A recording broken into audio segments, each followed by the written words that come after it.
20-year-old Nikki from Croydon, who knows firsthand about this stigma of mental illness amongst young people. Good morning to you, Nikki. Good morning. When were you first diagnosed? How old were you when you were diagnosed with a mental illness? I was first diagnosed with mental illness when I was 14, so I was quite young and there wasn't much information about it, so it was very new to me.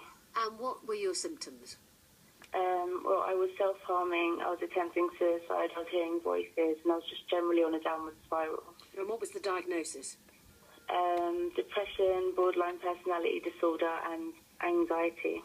And did you go along to the doctor prompted by your family, or was it something you took upon yourself to do, Nikki? It was my family that prompted me to go. I went to the GP and I spoke to my school, and it took quite a while to get the right help that I needed. And what was the response from your friends, from the school? It was treated as quite an alien thing, because I think I was the first one in the school to ever sort of hear voices and stuff like that. So they was a bit like, oh, we don't know what to do with you. And a lot of my friends stopped talking to me because they thought it would be like contagious and that sort of thing. So the response overall was quite negative from some people, but some people were there for me and stuff. And did the people who were worried or concerned, did they come round eventually? No.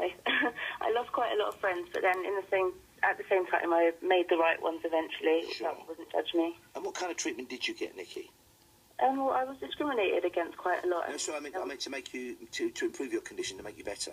Oh, right. I had a lot of therapy. I was an inpatient a lot, and I had a lot of counselling, and now I'm at uni. And what are you studying there? I'm studying mental health nursing. Right, so when you were going through, after you'd had your diagnosis, and there you were at school. Now, school, as we know, difficult period of time. Got all those people, all those little gangs forming. Did you feel incredibly alone? Yeah, I did. I mean, I felt like I was the only one in the world that was experiencing this sort of issues, because there isn't really any positive role models for people that hear voices and that sort of thing. So I did feel very alone at the time, yeah. And finally, Nikki, do you have to monitor your condition now? You're on any medication?